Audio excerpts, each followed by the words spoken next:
Puji Tuhan, bertemu kembali dalam Sapaan Harian GKJ Manahan, Kamis 4 April 2024. Bapak, Ibu, Saudara, dan anak-anak kekasih Tuhan Yesus Kristus, kita bersama akan membaca dan menghayati kebenaran firman Tuhan. Untuk itu mari kita berdoa. Bapa yang baik, Bapa yang ada di dalam surga, kami mengucap syukur atas penyertaan-Mu dalam setiap aktivitas kami pada saat ini.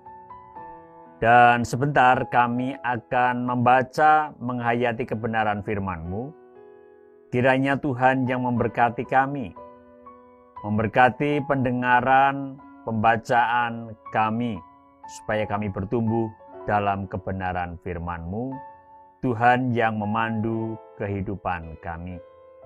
Juga berdoa untuk bangsa dan negara kami, memberkati, menyertai dan menolonglah kiranya Tuhan atas bangsa Indonesia, para pemimpin bangsa kami, dari eksekutif, legislatif maupun yudikatif di berbagai tatarannya, dan seluruh pemangku kepentingan yang ada di Indonesia ini, supaya kami dapat bersehati, bersepikir untuk bersatu mewujud nyatakan masyarakat adil, makmur, dan sejahtera.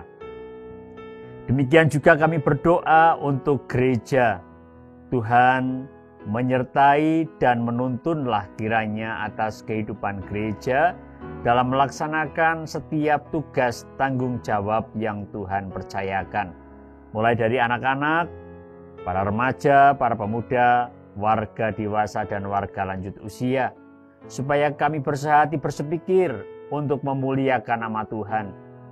Juga di dalam pergumulan persoalan kami, turut campur tanganlah Tuhan, menolong kehidupan kami. Doa permohonan kami hanya kami naikkan di dalam nama Tuhan Yesus Kristus, Juru Selamat kami yang hidup. Amin. Ya, Bapak, Ibu, Saudara, dan anak-anak kekasih Tuhan Yesus Kristus, saya ingin membahas topik murid-murid yang tidak mengerti. Ini masih ada kaitannya dengan masa Paskah, Pasca kebangkitan Tuhan Yesus Kristus. Dan untuk membahas topik ini, marilah kita membaca, merenungkan, menghayati dua bagian Alkitab. Yang pertama dulu ya, dari Matius 27 ayatnya yang ke-62 dan 63. Firman Tuhan mengatakan, keesokan harinya, yaitu sesudah hari persiapan, datanglah imam-imam kepala, orang-orang Farisi, bersama-sama menghadap Pilatus. Dan mereka berkata, Tuan, kami ingat bahwa si penyesat itu sewaktu hidupnya berkata, sesudah 3 hari aku akan bangkit.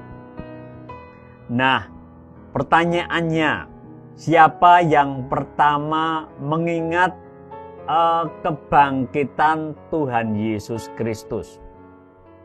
Tentu ada yang menduga, ya tentu murid-muridnya yang sudah paling tidak 3 tahun hidup bersama, mendengarkan pengajaran Tuhan Yesus Kristus, yang mengerti akan kebangkitan Tuhan Yesus Kristus. Karena memang dalam beberapa kesempatan Tuhan Yesus kan memberitahukan kepada murid-muridnya bahwa ia akan menderita, ia akan mati, lalu akan bangkit. Kita menduga para muridlah yang tahu akan kebangkitan Tuhan Yesus, atau yang pertama tahu tentang kebangkitan Tuhan Yesus. Tetapi menurut kitab Injil tidak seperti itu. Bukan para murid yang pertama-tama tahu tentang kebangkitan Tuhan Yesus atau yang mengingat tentang kebangkitan Tuhan Yesus Kristus. Yang pertama mengingat justru adalah orang yang memusuhi, pihak yang memusuhi Tuhan Yesus Kristus. Seperti yang dikatakan dalam bacaan tadi, imam-imam kepala, orang-orang Farisi, musuh-musuh Tuhan Yesus.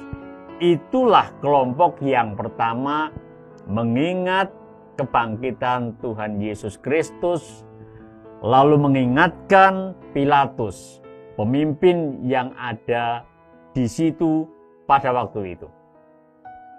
Pertanyaannya kemudian, kenapa ya murid-muridnya Tuhan Yesus yang sudah bertahun-tahun hidup bersama, mendengar pengajaran Tuhan Yesus, kok tidak ingat akan kebangkitan Tuhan Yesus Kristus?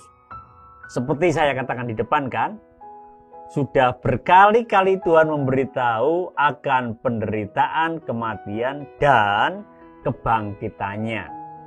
Nah, ini nampaknya berkaitan dengan cara pandang berpikirnya para murid. Kan sudah pada dewasa ya, murid-muridnya itu warga dewasa. Jadi di dalam mereka mempunyai cara pandang sendiri tentang Tuhan Yesus. Ya, mereka percaya, mereka yakin bahwa Yesus adalah Mesias, Juru Selamat. Tetapi yang ada dalam benak mereka, pikiran mereka, Juru Selamat itu adalah orang yang sangat hebat, dengan kekuasaan yang besar, dengan kesaktian yang mandraguna itu, mengalahkan musuh, dan Yesus yang menjadi panglima lalu menjadi raja. Rajanya orang Israel. Itu yang ada dalam benak mereka. Nah, kok sekarang Tuhan Yesus, guru mereka, yang mereka yakini akan menjadi raja itu, justru memberitahukan bahwa Mesias dalam dirinya, Yesus, adalah yang menderita, yang mati di kayu salib.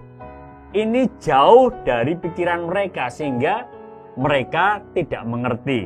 Ini sebabnya saya mengajak saudara untuk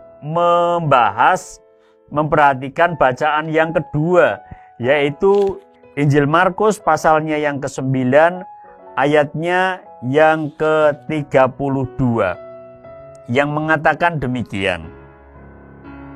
Mereka tidak mengerti perkataan itu, namun segan menanyakannya kepadanya.